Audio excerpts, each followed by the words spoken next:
99, puisque c'est la fin du monde, dansez qu'il disait. C'est en tout cas l'idée que Roger Nelson se faisait de l'avant 2000. En 1999, mon invité avait 5 ans et je suis à peu près sûre qu'il tapait déjà des petites chorés, possiblement sur du Billy Crawford.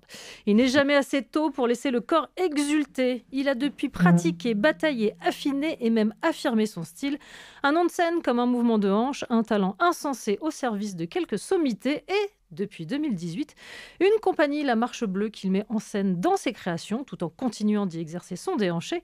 Après première ride en 2021, place à Maison d'en face, qui après le Théâtre du Châtelet et une tournée, investit le théâtre le 13e art à Paris, du 8 au 31 octobre. Bonjour Léo Walk. Bonjour, Et merci pour la ref à Billy Crawford. Je suis désolée. T'es bien renseigné. Ouais, mais c'est-à-dire que ça devient presque contractuel. T'imagines tellement... Tracking, c'était ça le titre ? Oui, exactement. C'est vraiment là-dessus. Avec la danse et tout, c'était mes premiers mouvements, bien sûr. Ouais. Les chorés à la récré, tous ensemble, là, c'était bien. Bah parfait.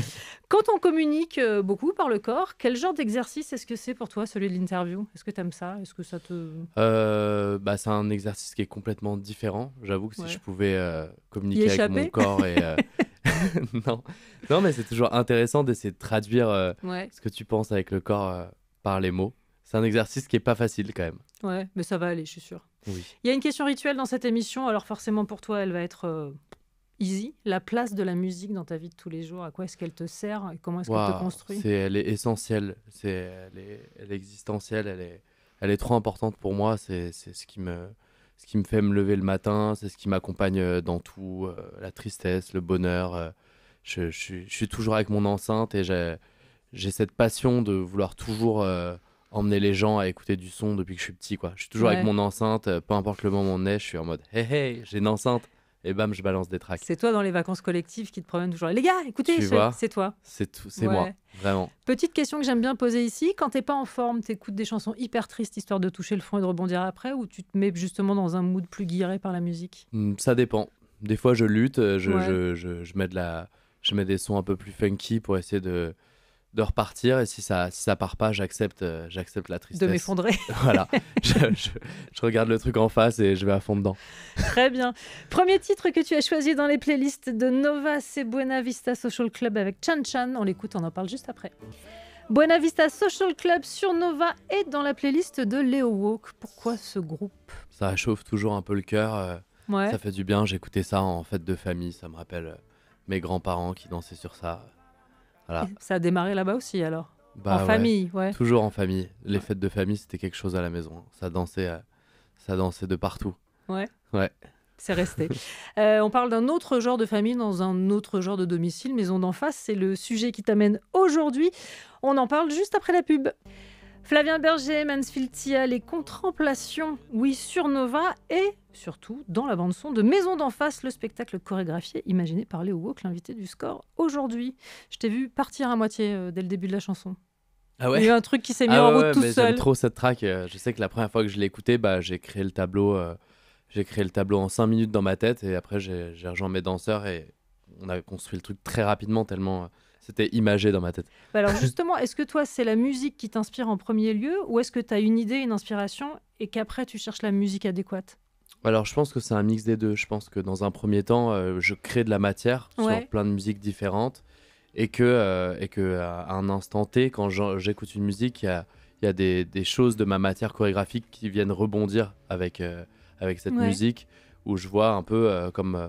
plein de choses de mon langage qui vont être totalement adaptées sur la musique que je vais écouter à l'instant T. Et là, en l'occurrence, cette collaboration avec Flavien Berger, elle est née comment ? C'est toi qui es allé le chercher ? C'est moi qui allais le chercher, parce que c'est une des personnes que je trouvais talentueuse, sensible et qui expérimentait encore énormément actuellement. Du coup, ça m'intéressait vraiment de travailler avec lui et ça s'est super bien passé. Donc on a commencé à bosser pendant le confinement avec des allers-retours et puis après je suis allé à Bruxelles.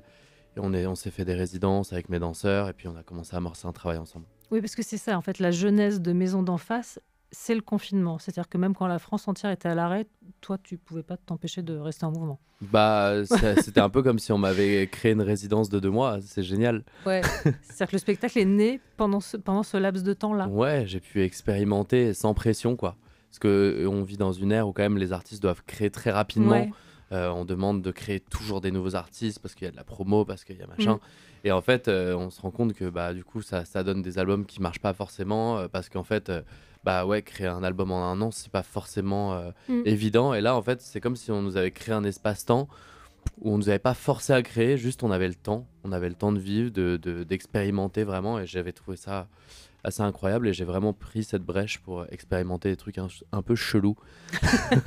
Mais alors justement, est-ce que tu as l'impression que l'enfermement, puisque c'était quand même une période d'enfermement, est-ce que tu as l'impression que ça a influé sur le mouvement et sur Ouais.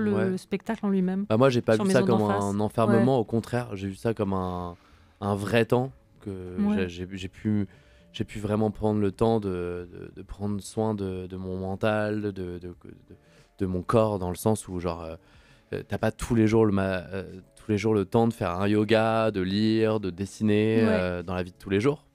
Et là, j'ai eu le temps de faire tout ça, ce qui laissait place à une harmonie dans mon corps et dans mon esprit qui fait que j'ai réussi, je pense, à créer à cet instant T des choses assez belles.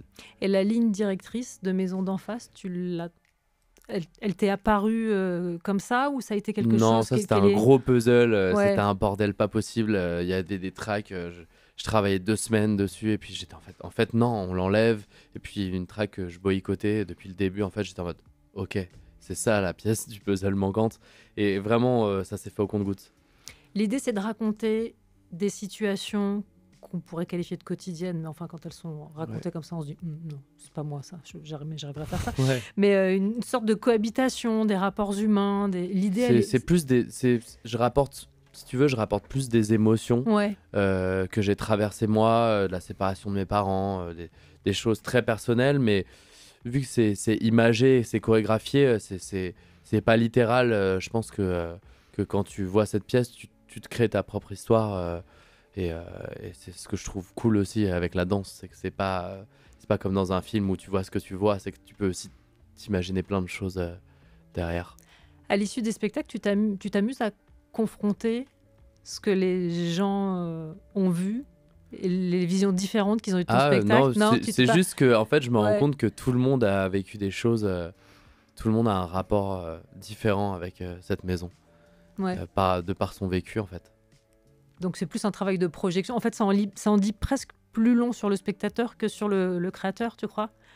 Ouais, après moi, c'est juste que pour moi, mon travail, c'était vraiment de transférer au mieux les émotions que je ressentais sur l'instant T. Ouais. Après, de l'expliquer en une phrase, Compliqué. c'est compliqué. Ouais. Parce que c'est des nuits d'insomnie à créer des mouvements, c'est des longs process avec les danseurs, c'est plein de choses.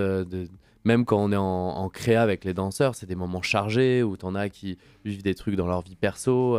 Et tout ça, ça vient aussi rebondir avec ce que j'ai envie de faire. Je travaille pas de manière robotique, je travaille de manière hyper émotionnelle. Donc c'est vrai que ça a une influence énorme, en tout cas dans mon travail.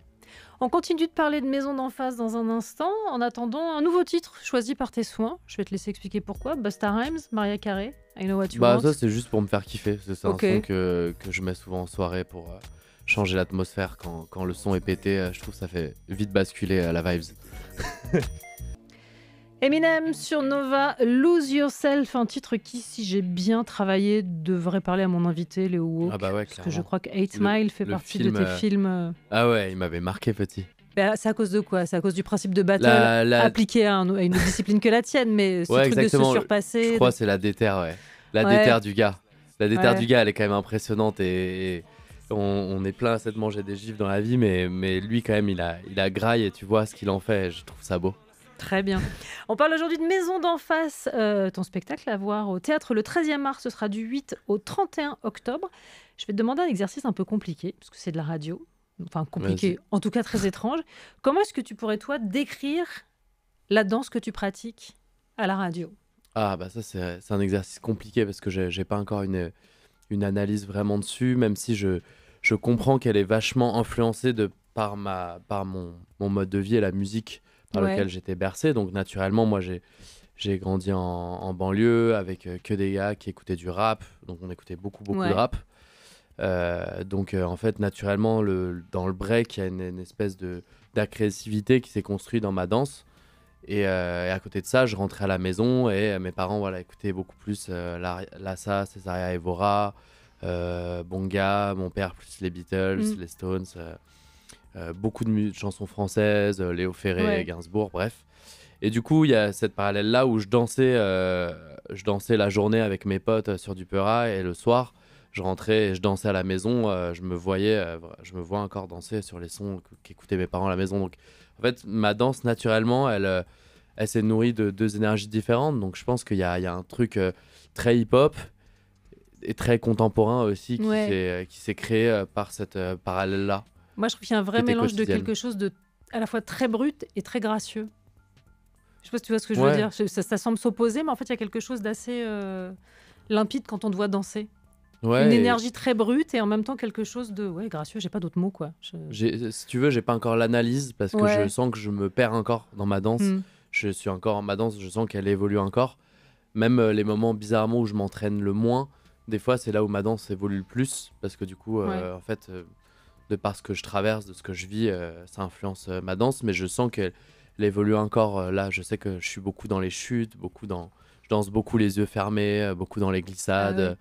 Et je sens que j'arrive quasiment plus à être dans quelque chose de brut, parce que même quand je fais des choses qui de base étaient brutes, donc quand tu travailles les gros mouvements de break, c'est genre assez dur à travailler, bah aujourd'hui j'essaie d'y ajouter le plus de douceur possible et de faire en sorte que ça se sente pas que genre ça demande de la force. Tu vois.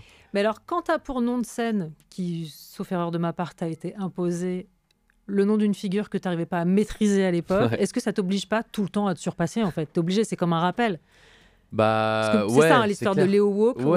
C'était aussi une période où je devais avancer, où j'avais pas le choix que d'avancer, de faire des petits boulots, d'essayer de tracer ma route. Mais oui, il y a cette déterre-là, un peu comme dans 8 Miles. Ouais. Est-il exact qu'il y a pas mal de séances de travail nocturnes quand tu es en création? Alors, quand je suis en création, ouais. Bizarrement, depuis que j'ai eu 30 ans, je dors beaucoup mieux. J'ai beaucoup moins de... Je sais pas, je suis un peu moins tourmenté la nuit, je sais pas ce qui s'est passé. Mais c'est vrai que, par exemple, le premier rail des maisons d'en face, les tableaux ont beaucoup été créés la nuit dans des moments pas évidents. Ouais. Et est-ce que l'émotion se traduit systématiquement par le mouvement chez toi? Non. Souvent, elle est même très cinématographique. J'imagine des scènes que j'aurais envie de vivre ou qui sont impossibles à vivre, même de l'ordre du rêve. Et en fait, je les projette sur la musique. Et de ça, des fois, s'en traduit juste... ça m'arrive de dire à mes danseurs, voilà, je vois juste ça. Je sais pas quoi en faire, mais je vois ça. Et petit à petit, j'arrive à amener vers ça. Mais voilà. Alors, ça veut dire que chez toi, presque la danse est un phénomène plus organique qu'analytique. Ouais, exactement. Ça... Ah oui, c'est complètement viscéral. J'arrive pas du tout à expliquer par les mots ce que je fais. Et d'ailleurs, la plupart des tableaux que je crée se créent très rapidement. À la zub. À la zub, l'expression dont mes danseurs en ont marre. Non, mais en fait, je sais même pas pourquoi je dis ça, je sais même pas d'où ça vient, mais je sais que c'est un mot qui, pour moi, veut dire beaucoup de choses quand je dis ça à mes danseurs. C'est que souvent, je bosse aussi avec des danseurs contempo et classiques qui viennent d'un milieu, on va dire, plus scolaire. Et du coup, c'est vrai qu'ils ont des attentes vis-à-vis de moi qui sont très... complexe au niveau de la posture. Pour moi, je connaissais pas ça, exactement à quel degré je mets mon épaule. C'est vrai que dans le hip-hop, on a une autre manière d'apprendre. Enfin bref. Et je sais que moi, je leur disais toujours à la zub pour leur dire, fais-le genre comme tu le ressens. Voilà. Ça finit par marcher. Et bien justement, cette troupe, la Marche Bleue, je le rappelle, compagnie créée en 2018. On recrute comment? On dirige comment? Quand on est un jeune homme, soi-même danseur. On dirige comme on peut diriger parce que c'est vrai que c'est pas facile en vrai, encore moins sur la première pièce quand t'as je sais pas 24 ans et que tu diriges des gens de plus de 30 ans qui ont un gros background et tout. C'est vrai que c'est pas facile. Je pense que j'apprends aussi énormément dans ça parce que c'est un métier hyper humain. Moi je recrute des danseurs avec qui me touchent déjà premièrement, déjà de base, qui quand je les regarde danser m'évoquent une émotion.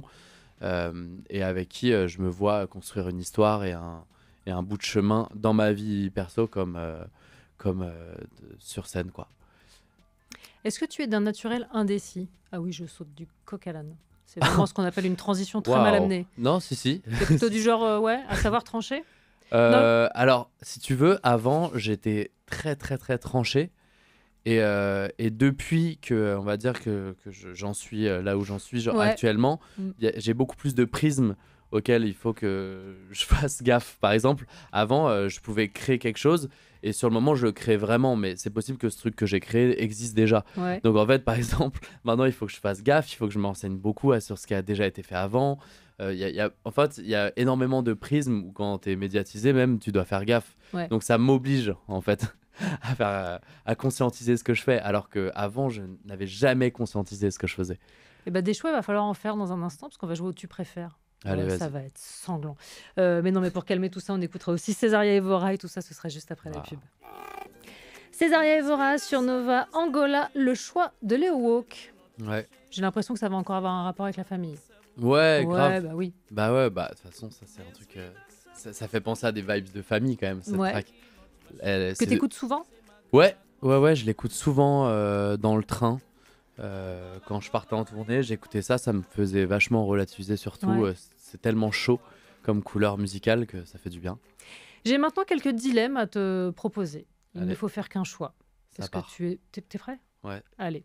Ça va du plus intelligent au vraiment moins intelligent, mais ça nous permettra d'en savoir un peu plus sur toi. Vas-y. Admettons que tu intègres la communauté de l'anneau. Tu te mets au service de Legolas, de Bilbo ou de Gimli? L'elfe, le hobbit ou la Franchement, communauté? les elfes, ils sont quand même bien lotis. Je crois que je suis plus un hobbit, je pense, mais ça me plairait de checker la vibes des elfes. Tu crois qu'ils sont sympas les elfes? Moi, je suis pas sûre. Ouais, ça a l'air d'être un peu Ouais. des gars pas sympas. Ouais. Mais alors, tout ça pour dire, le Seigneur des Anneaux, ça fait partie de tes films de chevet aussi. Ah bah j'adore, grave. Ouais. Mais moi, tout ce qui est fantastique, dans tous les cas, tout ce qui m'emmène loin du réel, ça Ouais. reste quelque chose qui me... J'ai vu que tu avais même pas tiqué quand j'ai énoncé les 3 noms qui peuvent sembler barbares pour les gens qui ne sont pas familiers de l'univers. Ah Mais alors non, toi, pas tu y du allais tout. tout droit. Non, Ouais. chaque hiver, ils y passent. C'est vrai? Ouais, Tu te refais tout? je me refais tout. Très bien. Tu tournes une comédie musicale. Tu as le choix de ta partenaire. Nathalie Portman façon Black Swan ou Emma Stone façon La La Land? Alors, Nathalie Portman, mais plus en mode palmé dans Star Wars. Mais elle danse pas en pas de mec. Je sais Non. pas. Moi, j'étais vraiment sur les qualités de danseuse, mais je Ah vois ouais, qu'on part qualité de encore dans une danseuse. galaxie far far away, a priori. C'est plus ça le délire. Nathalie Portman, je dirais dans Black Swan. Ouais. Mais alors, selon toi, un comédien ou une comédienne absolument éblouissant dans l'exercice de la danse au cinéma? Est-ce qu'il y en a un ou une qui t'a particulièrement marqué? Ah, c'est une bonne question. Je pense que je prendrais trop de temps à réfléchir. Qui m'a marqué Et à Ah toi- bah, le petit dans Billy Elliot, Ouais, bien sûr.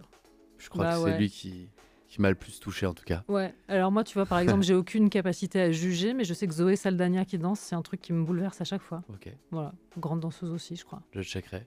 Bah oui, je t'en supplie. Tu préfères, à chaque réveil, entendre la phrase d'intro de Fame, vous avez un rêve, un but, vous voulez la gloire, eh ben ça se paye chez moi en une seule monnaie, la sueur, ou que quelqu'un te récite non-stop tout au long de la journée les répliques de la classe américaine de Michel Hazanavicius. Waouh, c'est intense comme question. Ouais, Mais les deux sont quand même complexes, hein. Franchement, si je peux me passer des deux, c'est avec grand plaisir. Le premier est quand même très intense. ouais. Et Mais, le deuxième, pareil, il paraît que tu connais des répliques par cœur de la classe américaine. Ah ouais, je les connais très bien. Je les Mm. connais par cœur. Donc t'as peut-être pas besoin vraiment nécessairement qu'on te les rappelle. Non, ça c'est bon. Tu peux converser avec une âme disparue. Tu entres en connexion avec Pina Bausch ou avec Martha Graham? Ah, Pina, de loin. Ouais. J'aimerais comprendre comment elle a pu créer. En plus, je suis allé voir une de ses pièces il y a pas longtemps au théâtre de la ville. C'était magnifique. Et Ouais. genre, je rêve de savoir vraiment son process parce que c'est des œuvres tellement puissantes que je pense pas qu'elle crée comme nous on crée aujourd'hui des pièces, c'est-à-dire on a 45 jours ou tu as 45 jours Ouais. avec tes danseurs pour créer ta pièce avec les cachets d'intermittents, machin, et après c'est fini et tu montes sur scène. C'est tellement des œuvres, je pense qu'elle a dû avoir mettre 2-3 ans à les créer. Et j'aimerais lui poser plein de questions. La toute première question, ce serait quoi? Ça serait. Salut, ça va? Ça serait. Non, j'aurais juste envie d'aller prendre un verre avec elle. Tu peux entrer dans un dessin animé tous en scène ou Princesse Mononoke? Ah, Princesse Mononoke direct. Ouais. Ouais, monter sur Yakuru et partir à l'aventure. Ouais. Franchement, ça me plairait aller dans la forêt magique là, avec toutes les petites têtes qui vont Ça serait mon kiff. C'est un film que tu as découvert quand et comment?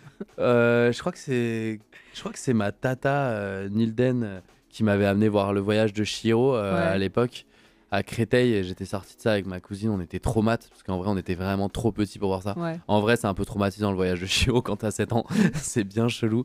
Et après du coup j'étais passionné par ça et j'ai voulu découvrir tous les films que Miyazaki avait fait. Et je crois que c'est mon préféré, Princesse Mononoke, de tout ce qu'il a fait, de toutes ses œuvres. Et pour terminer, le personnage de fiction qui te ressemble le plus, Peter Pan ou Steve dans Mommy de Xavier Dolan? Mmh. Deux Waouh. salles, deux ambiances. Ouais, Pas la je même dirais intensité. que je me retrouve pile entre les deux.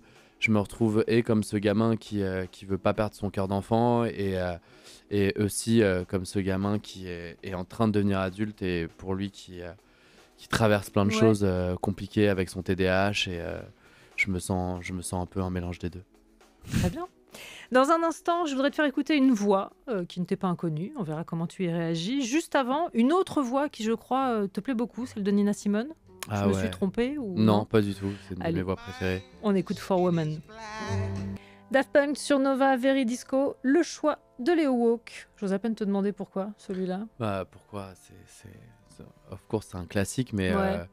mais ouais c'est une des tracks où je me vois dans ma chambre d'ado à créer mes premières pièces avoir mes premières peines de cœur et écouter cette track et traverser mes premières émotions et aujourd'hui elle m'a accompagné sur tellement d'années et je trouve qu'elle fait jaillir de moi le meilleur en fait c'est comme si tu puisais dans la mélancolie, dans la tristesse, mais que Ouais. t'allais dans quelque chose tu finis dans le soleil, tu vois. Mm. Il y a un truc hyper triste, mais tu finis t'es complètement posé sur le soleil en train de bronzer à la fin. Je trouve qu'elle a quelque chose de puissant et d'intemporel. Mais justement, tu parlais de création, enfin on parlait de création nocturne il y a un instant. Je trouve que ce morceau a quelque chose de cet ordre-là, tu vois, de la nuit. Et justement, tu parlais de l'arrivée au soleil avec, tu Ouais. vois ce que je veux dire, la fin de la nuit et le début d'autre Ouais. chose. Ouais, il y a complètement ce truc, comme quand tu fais des randos, comme on a tous fait cet été, Non. dans les montagnes. Si, Non, si, non, si, j'ai parce pas que fait ça du tout, moi. Si, c'est important pour la santé quand même. Ouais. Santé mentale, ça fait du bien. Et moi, j'ai ce truc quand je fais des randos où je commence à monter et dès que c'est raide, j'insulte la terre entière. Mm. Et à la fin, j'ai envie d'aimer tout le monde. Tu vois, il y a un peu ce truc-là. Ouais. Et Veridisco me fait cet effet-là. Il y a une voix que je voulais te faire entendre aujourd'hui, celle d'une danseuse et chorégraphe passée par ce studio et que tu connais bien. Évidemment, le mouvement immédiat est nécessaire. C'est la façon dont tu vas attraper ton gobelet Ouais. sans te regarder et sans le faire sans posture. Mm. Moi, j'essaie de déconstruire les postures parce que vraiment, c'est quelque chose qui m'empêche d'avoir accès aux autres et à moi-même. Donc, je le fais aussi avec moi. Mais on a tendance à se rajouter des postures. Et en fait, le mouvement immédiat est nécessaire. C'est celui qui va sortir en urgence. C'est comme ça que ça doit sortir. Et c'est celui qui est libérateur parce que c'est le vrai. C'est le vrai mouvement qui sort et qui libère le corps. Le mouvement immédiat est nécessaire de Marion Motin. Ouais. Et alors en fait, moi je l'ai rapproché de certaines choses que je t'ai entendu dire en interview, parce que toi tu parles, quand il est question de chorégraphie, de la recherche de la vérité. Est-ce que tu as l'impression que ce sont deux c'est des visions qui discussions du que coup j'ai se eues, rejoignent? tout au long de Ouais. ma vie avec Marion, qu'on a beaucoup eu, qui tourne toujours en fait autour de l'ancrage, Ouais. qui tourne autour du fait d'être ancré et c'est vrai que c'est une des choses les plus importantes.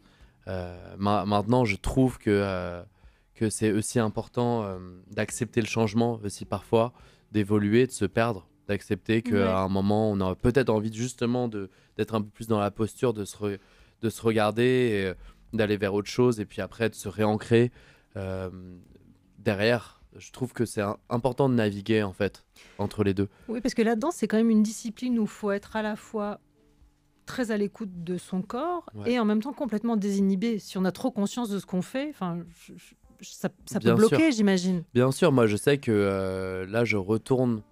Ça fait très longtemps là que dernièrement j'essaie de travailler sans miroir. Quand j'apprends les chorés, après je les apprends avec un miroir, mais je sais que j'ai besoin de danser sans miroir pour ne pas conscientiser ce que je fais. En tout cas, c'est quelque chose d'hyper important. Qu'est-ce qui te touche toi chez les danseurs, danseuses non professionnelles? Je veux dire, en soirée, ce qui t'arrive par exemple de bloquer c'est sur trop beau, quelqu'un? bien sûr. Ouais. Je passe ma vie à analyser ça et ça me touche de plus en plus parce que je trouve que les gens qui sont un peu gauches, je les trouve hyper intéressants. Ils prennent des postures qu'aucun danseur pourrait prendre. Et à la fois, il y a des gens qui dansent merveilleusement bien parce qu'ils ressentent. Et en vrai, franchement, c'est très rare finalement en fait, de voir des danseurs professionnels ressentir totalement. Alors que la meuf qui tu sens qu'il y a eu une semaine de merde et qui extériorise en soirée et qui est en train de genre tout cracher sur le dance floor, il y a des fois beaucoup plus quelque chose, je trouve, qui se passe. Là où quand c'est trop conscientisé, tu perds cette essence. Est-ce que ça t'est arrivé, toi, justement, à des moments clés, d'avoir trop conscience de ce qui se passait et d'être tétanisé par l'enjeu? Je vais prendre des exemples très précis. Quand tu te retrouves à danser avec Christine and the Queens dans le show de Jimmy Fallon, ou quand tu fais l'ouverture des Césars avec Florence Foresti, est-ce qu'il y a un moment tu ressens pas, là, c'est clairement, tu ressens des choses, mais tu fais quand même le taf. Il y a un truc où tu viens quand même appliquer des chorégraphies, surtout, on va pas se mentir, quand c'est à la télé, mais c'est pas dans ton tu vois, c'est pas ton public habituel, tu vois ce que je veux dire. Il y a quelque chose qui peut être tétanisant, quoi. Oui, c'est ça. Enfin, en plus, la télé, c'est vraiment, c'est en 1 minute. C'est vraiment en télé, tu regardes le truc, t'es en mode waouh, il s'est passé plein de choses. Mais toi, quand tu le vis, t'as même pas capté. T'es rentré sur scène, t'as dansé 13 secondes, t'es ressorti. De ça, t'as l'impression que t'es resté longtemps à la télé, mais quand tu le regardes, mais en vrai, ça passe super vite. Mais non, moi, c'est vrai que c'est quand même sur scène, je trouve que tu ressens le plus. Toi, c'est là que tu as eu les plus grandes émotions. C'est pour ça que j'aime la scène. C'est là où tu as eu les plus grandes émotions. Je trouve qu'on vit dans une ère où la scène offre encore cet espace loin des téléphones, loin des écrans, où on peut se poser et partir loin, quoi. Moi, je sais que j'ai besoin là, de voir des spectacles. Ça me fait énormément de bien, par exemple. Spectacle de danse exclusivement ou tu... Dernièrement, j'ai plus vu de la danse. J'ai envie d'aller voir du théâtre. Je m'y connais très peu en théâtre, mais je suis allé voir... Là, Oa de Narine à la Villette et Pina Bausch au Théâtre de la Ville. C'est les 2 dernières pièces que je suis allé voir. Qui sont trop belles. Et tu arrives à t'extraire de toi, de ton regard professionnel et de juste simplement sentir les choses, où il y a toujours un moment où le chorégraphe reprend la direction du cerveau et analyse. La plupart de mes amis chorégraphes, ils sont vraiment en analyse constante des choses. Moi, j'avoue que j'essaie d'un peu oublier. C'est mon côté bon vivant, je suis quand même content dans tous les cas d'être dans une pièce, de voir quelque chose, de ressentir des musiques. J'arrive toujours à y voir du positif et kiffer. Si je te dis Babe Ruth, tu penses à quoi? The Mexican, un classique du break sur lequel j'ai fait mes premiers battles et mes premiers entraînements avec Didier et mon crew Battle J. Tu te souviens encore des enchaînements en question? Je vais pas te demander de les faire, c'est la radio. On va pas se mentir, c'était un six-step et un baby freeze ou un freeze raté sur la main où je tombais au sol. Cette époque-là, j'étais pas très très précis dans mon break. Mais on écoute quand même Babe Ruth, donc, très heureux. Avec The Mexican. Babe Ruth sur Nova, The Mexican, est toujours en compagnie de Léo Walk qui fait des chorégraphies avec les mains. En écoutant les chansons, car il est assis, je parle de toi à la 3e personne. Ah ouais, parce que là, j'étais en train de faire des trucs avec mes mains. Oui, parce que t'es assis, en fait, de fait, tu ne peux pas complètement bouger, mais il y a de la choré de main. Ouais, toujours. Peut-être toujours. Même un petit coup de batterie, j'ai l'impression. Ouais, c'est ça. Il y a des accents dans cette track que j'aime trop prendre. Immobile, c'est un adjectif qui peut s'appliquer de temps en temps à toi ou jamais? Bien sûr, trop important. Par exemple, l'été, je me sens immobile, tu vois. Ouais. Mais est-ce que tu l'es? Il y a se sentir immobile et l'être. Mais j'arrive vraiment là, j'arrive à me poser au bord de la plage et rien faire. Et c'est ce qui fait que justement, du coup, quand le mouvement vient, c'est là que du coup, il prend toute sa place. C'est parce que tu as été immobile avant. Si tu es dans le mouvement perpétuel, il y a un moment, tu n'as plus place à tu as besoin du silence. Tu as besoin de ça. C'est important. Dans un instant, on va revenir sur quelques-uns de tes souvenirs musicaux, juste avant une coupure pub et juste derrière Gangstar. Gangstar sur Nova avec Full Clip, le choix de Léo Walk. Je laisse donc le DJ justifier son choix. Juste parce que je l'ai écouté dans le métro avant en venant et parce que juste il est dans ma playlist training, c'est un son que j'utilise à l'entraînement. Et du coup, je l'ai vu et je l'ai mis, je le kiffe, il me met bien. Est-ce que la danse, c'est fait pour tout le monde? Bien sûr que c'est fait pour tout le monde. Bien sûr. C'est pas pour moi, c'est pour une amie. Pour moi, c'est trop important de danser. Vraiment, on devrait tous danser. C'est comme on mange, comme on dort. La danse, pour moi, c'est primordial. Ça connecte au soi profond, ça connecte au corps. Et dès le plus jeune âge? Ouais, bah oui. Dès le plus jeune âge, c'est même pas une question, parce que tous les enfants dansent. En vrai, c'est instinctif. Et si on regarde bien, tous les enfants, nos neveux, nos petits cousins, tu les vois, les enfants, tu leur mets une musique, ils dansent, Ils ils bougent. bounce. Et puis après, qu'est-ce qui se passe pour qu'ils ne dansent plus? Ça, c'est, Bah, ils deviennent conscients. ouais, ça, Ils c'est, deviennent conscients du regard des gens ouais. autour. Ça, t'inviteras un philosophe la prochaine fois pour Non, débattre non, de ça. bah, Mais ça c'est vraiment très. Moi, je peux danser non-stop dès qu'on me regarde. ouais, Je suis assise et je garde le sac de mes copines. Hein. C'est vraiment une Trop bien. tradition. On va passer au petit questionnaire de fin d'émission. L'idée, c'est de répondre du tac au tac et c'est de faire Vas-y. appel à tes souvenirs d'enfance, d'adolescence, de Instinctif. musique. On y Allez, va. c'est parti. Quel est le titre qui symbolise le mieux l'enfance, ou en tout cas la tienne? Ouf. Waouh, je dirais du tac au tac. Là, c'est chaud. Je sais pas, je pense à tellement de moments différents. Bah vas-y, je rebondis sur Billy Crawford, Tracking. Ça me va. Moi, j'aime bien. 2 citations en une émission, c'est parfait. Le titre qui te rappelle ton adolescence? Le titre qui me rappelle mon adolescence. Franchement, mon adolescence, elle est passée par plein d'étapes. Elle est passée de The Cooks à Mister You, tu vois. Donc c'est genre. Elle Ouais, c'est était bien. Donc un mix mi-bresson, qui va- mi-rock. Genre, il y a rien qui va. Un mix qui va de là à là. Ta chanson de karaoké? Diams, la boulette. Je suis très très chaud. Je l'ai fait il y a pas longtemps. Tout le monde s'est levé. Très bien. Le titre qu'on serait peut-être surpris de trouver dans tes playlists? Un titre où tu serais surpris. Je sais pas. Ça serait genre un truc très fragile comme Gueudreau de Cobaladé, tu vois. Genre. Ah ouais. Parce que moi, on avait parlé aussi de Bachung et Fantaisie militaire. Ouais, Mais mais c'est ça, exact. c'est Ouais. ben, grave. C'est tu dans le vois. panel. Mais les deux, en fait. Mais c'est ouais. surtout plutôt, j'écoute les deux l'une après l'autre. Très C'est bien. plus ça qui serait chelou, tu vois. Bon, bah alors là, la question, du coup, je ne sais pas ce que ça va donner. Le titre qui te propulse immédiatement sur la piste de danse? Alors, il faut que j'aille dans ma playlist fun. Hein. Vas-y, vas-y. Je vais dans ma playlist fun direct et on va lire la première track que j'ai du coup en ce moment. Ça a été un peu l'enfer cet été. Ça revient de manière Genre assez vraiment, récurrente, je te cache j'étais, pas en rentrée. Ouais. J'étais dans les Landes face à la mer, coucher de soleil magnifique Et et d'un genre seul j'avais coup- ce truc qui me tabassait le crâne. J'étais en mode non, Moins. direz-moi ça. Ouais. Merci beaucoup Léo Wok. Bah voilà, c'était Ouais. facile ce questionnaire. Et je rappelle donc pour voir on dit quoi? On dit spectacle d'ailleurs? Spectacle, chorégraphié, pièce. Ouais, spectacle, Merveilleux. pièce, appelle ça comme tu veux. Ça s'appelle Maison d'en face. C'est vraiment à aller voir. Je n'ai pas d'autre mot Ouais. que cette incitation. Venez à la Et maison. c'est au théâtre le 13e mars et du 8 au 31 octobre. Merci beaucoup Léo d'être Ouais, passé merci à par toi. le score. Et il est grand temps de retrouver David Blo et le Nova Club.